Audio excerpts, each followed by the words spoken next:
¿Cómo están, estimados amigos de Radio Miraflores USA? En este video quiero explicarles de la manera más sencilla cómo se construye un fondo de pensiones. Esos fondos que permiten que tengamos, cuando ya estamos en edad de jubilación, la pensión que nos permite vivir o que por lo menos nos ayuda en cierta manera a vivir hasta el fin de nuestros días. Que habrán visto ustedes las noticias en varios países del mundo está aumentando, está retardándose la edad para salir jubilado, que más o menos hasta hace algunos años era en casi todo el mundo 65 años. Algunos países están aumentando la edad, ¿no? Lo están haciendo, digamos, no sin dificultades, porque lógicamente algunas personas esperaban hace mucho tiempo jubilarse a tal edad y ahora resulta que el gobierno les dice vamos a hacer que esa jubilación sea postergada por 1, 2, 3 años. ¿Qué es lo que está pasando? Miren, una pensión se calcula técnicamente en base a un cálculo actuarial. Es decir, se hace un análisis de la estructura de la población y se proyecta esa población para los próximos 20, 50, 100 años. ¿Qué se tiene en cuenta entonces para definir una pensión o para definir cuánto tienes que aportar una pensión? Tres variables. Primero, en esa estructura de la población, ¿no?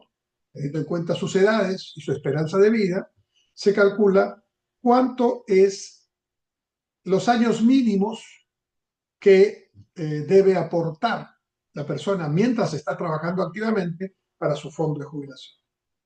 Segundo, cuál es, digamos, el monto, el aporte propiamente dicho, ¿no? Es decir, durante tantos años debo aportar mínimamente tal cantidad de mi salario, de mi sueldo, para poder luego tener acceso a mi jubilación, ¿no? Y teniendo en cuenta esos datos, se calcula el sistema pensionario del país, ¿no?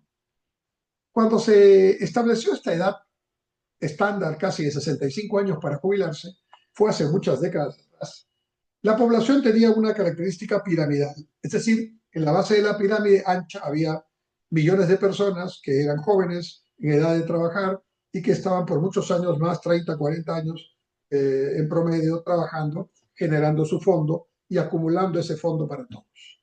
En cambio, la esperanza de vida digamos, se iba estrechando y arriba en la pirámide había ya una punta con menos personas que llegaban a edades mayores. Entonces, el punto ahora es no solamente tener en cuenta la esperanza de vida al nacer, sino la esperanza de vida cuando ya cumplen los 65 años. Y gracias a las ciencias, a la medicina, al cuidado que hoy tenemos más de nuestra salud, de nuestra alimentación, etcétera, las personas estamos viviendo en promedio más. ¿Cuánto más? Bueno, en Perú, por ejemplo, la esperanza de vida después de los 65 años ya está bordeando los 79, 80 años. Y en otros países, en Europa, en la parte nórdica de Europa, se acercan los 100 años. Entonces, cuando se calcularon estos, periodos de aportación, este monto de aportación y la edad de 65 años para jubilarse, se calculaba que después de los 65 años ibas a vivir en promedio unos años más, 10, 15 a lo más, pero ahora en promedio se pasa largamente esa expectativa y la gente vive más. ¿Cuánto más? 10 años, 15 años. Y ese fondo de pensiones no estaba preparado para que en lugar de vivir 15 años después de los 65, vivas 20 o 30 años. ¿Qué es lo que está pasando ahora, en promedio? Ahora, cuando cualquier fondo de pensión tiene el dinero que recibe mensualmente de cada trabajador, lo que hace es acumular ese dinero y lo invierte para que el fondo no solamente esté constituido por los aportes de cada trabajador, sino por las ganancias que ese fondo tiene por haberse invertido durante 20, 30 años en diversos activos financieros o activos reales, de acuerdo al criterio de los inversionistas. Y hay dos tipos de fondos. El fondo de reparto, donde todos aportan a un mismo fondo y luego, cualquiera sea tu remuneración, todos tienen derecho a una misma remuneración. Es el sistema de la Oficina Nacional Previsional, ONP, que maneja el Estado, las pensiones de la ONP, o el fondo de reparto o de capitalización individual, más bien el de reparto es el otro, el de capitalización individual, que más bien dice que si tú ganas más, vas a aportar más y tu fondo va a crecer más que el que aporta menos. En realidad, ambos fondos tienen una explicación, una lógica, y quizás lo óptimo sería tener una base de reparto y una siguiente un siguiente piso de capitalización. En el caso del Perú, la capitalización individual se hace a través de los fondos administrados por las AFP. En realidad, ambos sistemas buscan lo mismo, invertir lo que se tiene para crecer como fondo. Cuando llegue la edad de jubilación que corresponda, entonces se reparte igual para todos en el sistema de reparto o de acuerdo al aportado en el sistema de capitalización individual. Está pasando que la población está creciendo, pero la población joven no está creciendo mucho más que antes. Hoy los jóvenes no quieren tener hijos y en el futuro eso va a ser un problema serio. Miren el caso de China con la política del hijo único. Han tenido que retroceder y empezar a decir nos equivocamos. Ahora quieren que tengan dos hijos, pero ya los chicos no quieren tener más de un hijo y muchas parejas hoy día no quieren tener hijos. Entonces hay un problema en la base. A ese problema se suma que muchos de estos trabajos son independientes y no están en planilla, se les llama informales o como se les llame, y entonces no aportan al sistema y el sistema no crece como debería crecer.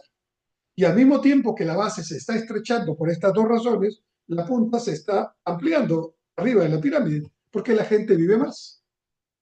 Entonces tenemos en todos los países del mundo sistemas de pensiones desfinanciados. Es decir, los trabajadores no tienen la culpa de eso, porque no les advirtieron que iba a pasar este cambio extraordinario en la población y en la vida. Y entonces, ¿qué está pasando? Los gobiernos tienen que estar subsidiando la parte que no está cubierta por las pensiones así elaboradas como les he contado.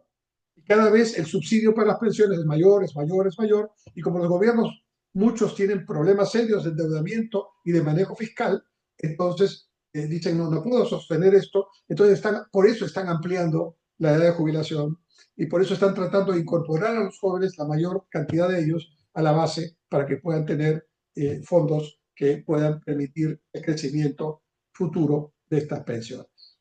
Ese es el problema. Un poco técnico, ¿verdad? Bastante técnico, pero hay que explicarlo, porque se hace mucha demagogia con este asunto y lógicamente, políticamente, es muy difícil decirle a la gente, sobre todo a la gente que ya está jubilada, mira, la verdad es que no me alcanza para subirte la pensión o tienes que trabajar más antes de jubilar. Lo entiendo perfectamente, pero quería explicárselos para que ustedes tengan el conocimiento de cómo este problema es realmente un grave problema en todo el mundo. Muchas gracias.